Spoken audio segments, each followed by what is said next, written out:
It's a Tuesday and the second working day of the week. My name is Paa Kwesi Schandorf. It's now time to serve you the news. Now, let's start off on this note where the Lands and Natural Resources Ministry has forwarded a report from an investigation into activities of Akunta Mining Limited in the Mimri Forest Reserve to the police for criminal proceedings to commence. Now, you would recall that some civil society organizations petitioned the Criminal Investigations Department over the activities of the Akunta Mining Company, which is owned by the Ashanti Regional Chairman of the ruling New Patriotic Party, Bernard Entry Boesiako, popularly known as Chairman Wontumi. Lands Minister Samuel Abujinapo has been speaking on PM Express.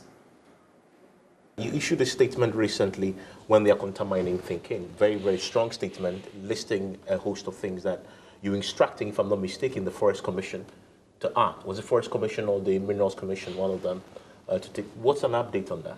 Well, first of all, as you know, the forest estate of our country by law are governed or are regulated by the Forestry Commission.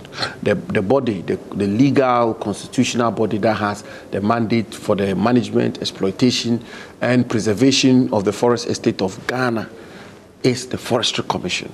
And therefore, when a matter affects the forest reserves of our country, the body that acts on it has always been, is, and will always be, unless we change the law, the Forestry Commission. And so as minister, I got the Forestry Commission to conduct investigations into this matter. They presented their report to me. I know that there's a petition before the Criminal Investigations Department, and therefore, by the civil society. Yeah, so I forwarded the report of the Forestry Commission to the Interior Minister for onward submission to the Ghana Police Service. The police themselves have written to me for some, information of a sort, and I provided them with that information. And I keep making the point, the matter to do with Akunta Mining, with the greatest of respect, I brought it up to the national discussion. In all modesty, Akunta Mining, it was because of the statement I made and the statement I put out there, which is why it became such a major national topical issue.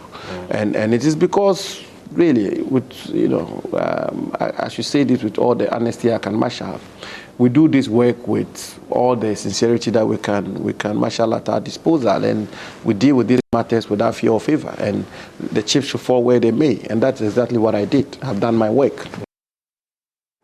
Well, away from that, the superintendent of the Ghana Immigration Service, David Asian, has told an Accra High Court that Chinese national Aisha Huang used a forged marriage certificate to obtain an indefinite residence permit. The detection of this forgery, according to the officer, is what led the Immigration Service to revoke her permit and repatriate her. Court correspondent Joseph Rimpon Akable reports.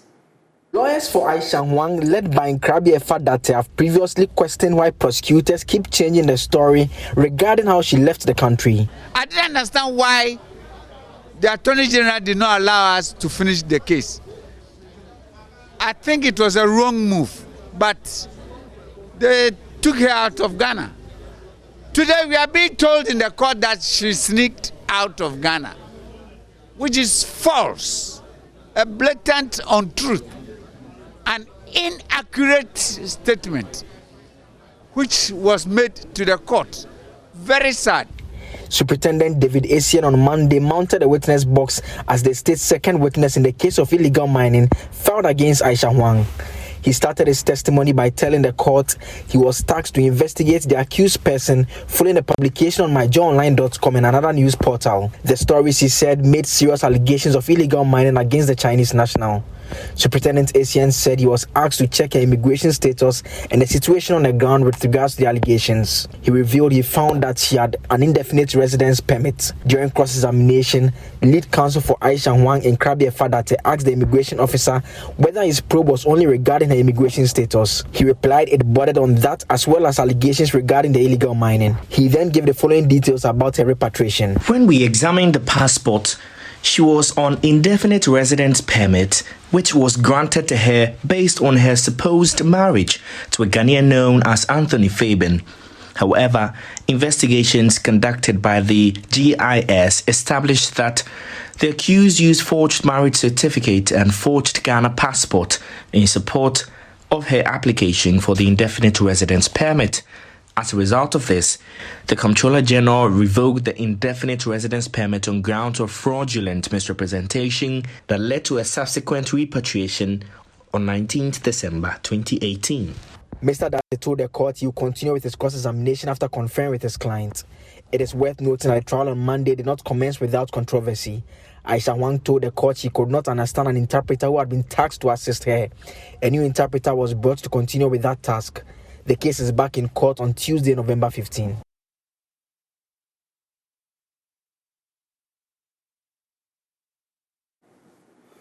Now, President of the Garden City University College wants private universities in Ghana to find competitive means of staying recognized. Professor Anthony Apeke Adimado observes the tertiary education space shares similar programs, thereby giving especially public counterparts more advantage. He was speaking at the GCUC's 17th matriculation at Kenyase.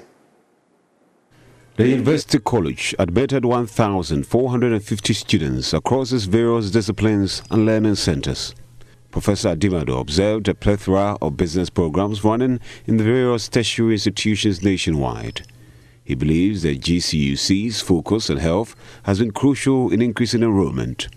He therefore urged private tertiary institutions to be innovative to stay in business. You know, for the private university landscape, people started with business education. And business education is dwindling because even the public university, 13 or so public universities, everybody has an aspect of business education here and there.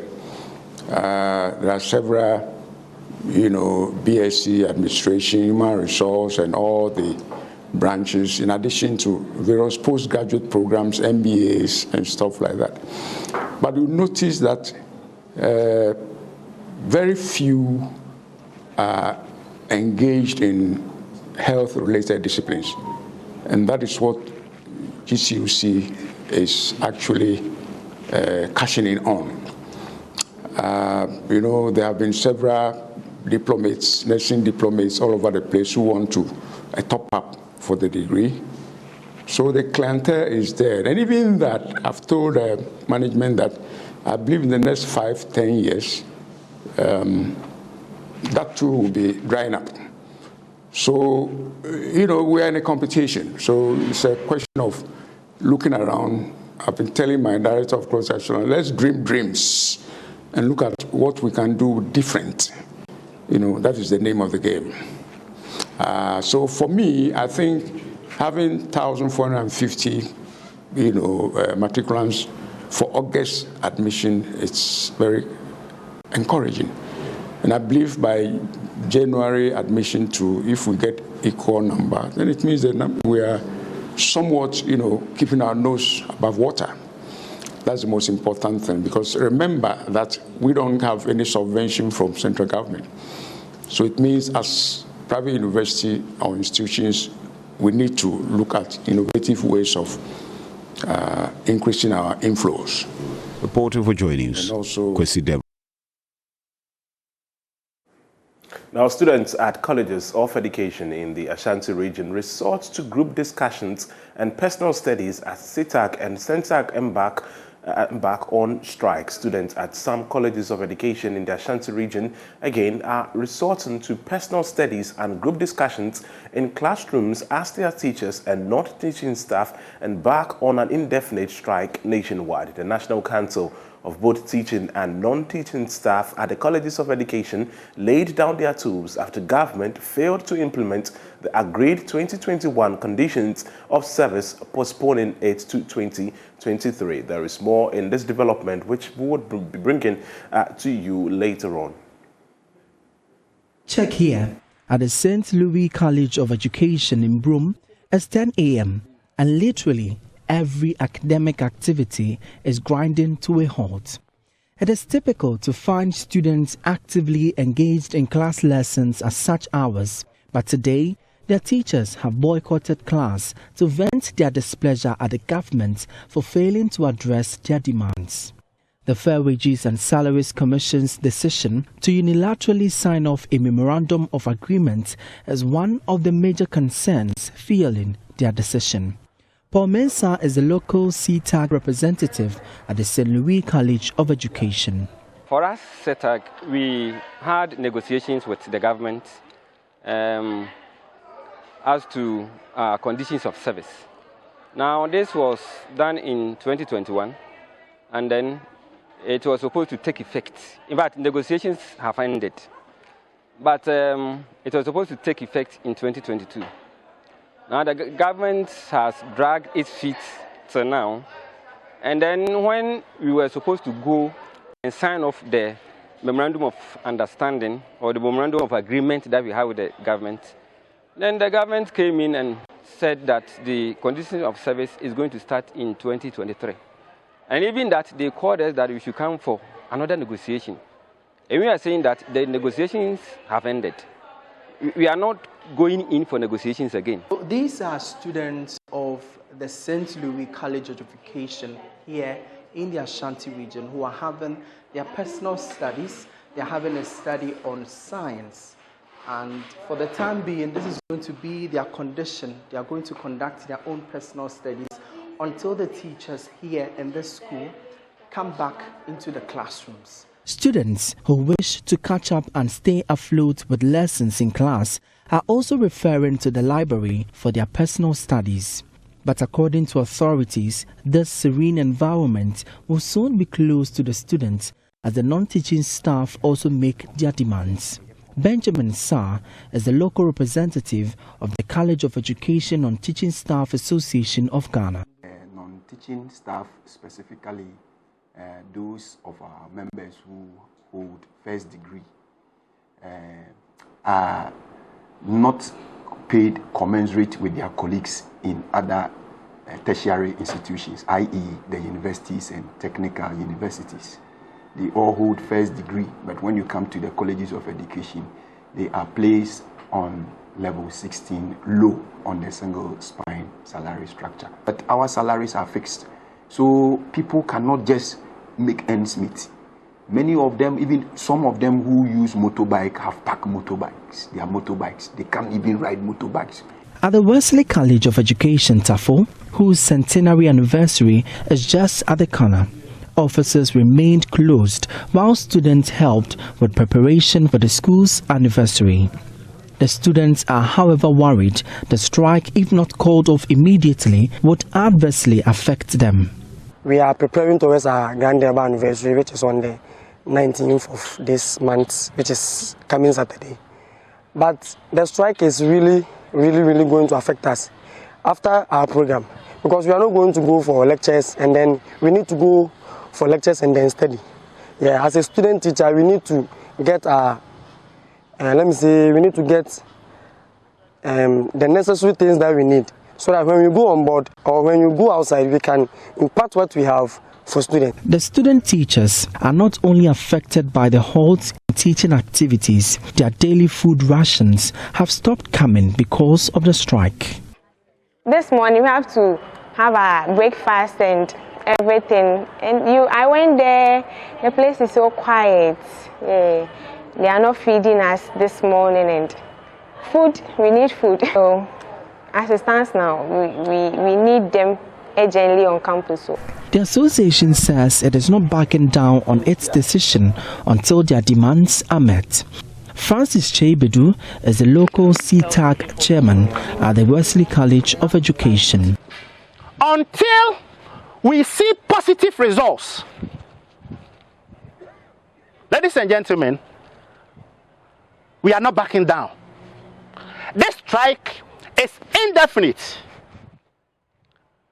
and until drastic measures, drastic conditions of service, improvement in our members' conditions of service are implemented, we have, on behalf of the leadership led by Prince Obinhima and all his members, we have declared an indefinite strike.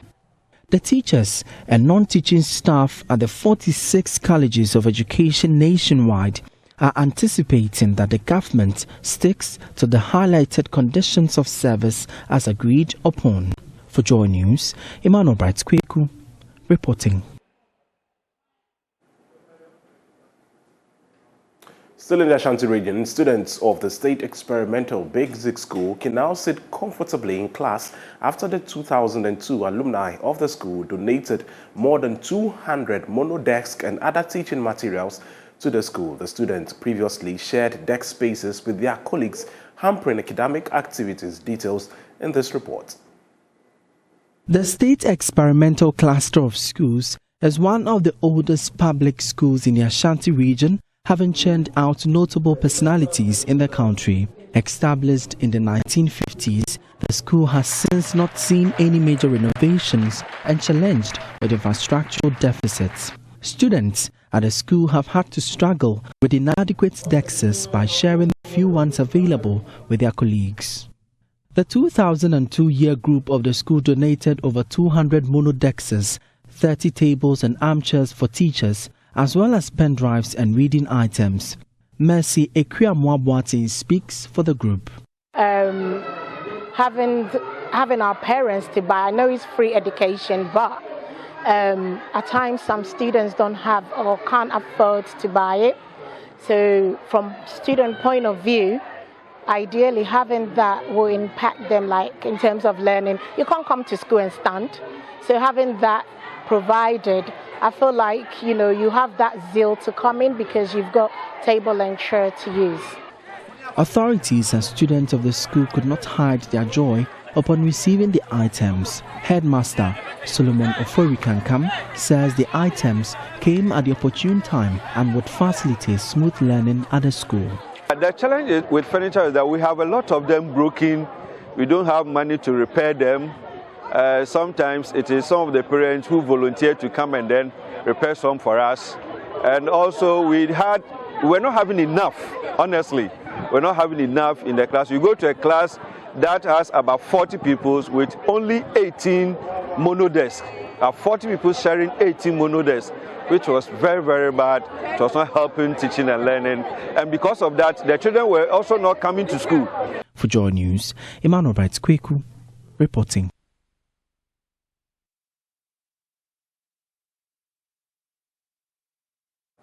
Now, a US-based non-governmental organization is providing relief to residents in communities whose water sources have been highly polluted through illegal mining operations. Souls of Hope is providing portable water to these communities. Chief Executive Officer Dr. Opokwa Osei-Yeboah tells JoyNews more than 20 Galamsey-affected communities in Ashanti, Eastern, Central and Western regions will benefit from the project. Here is our humanitarian report.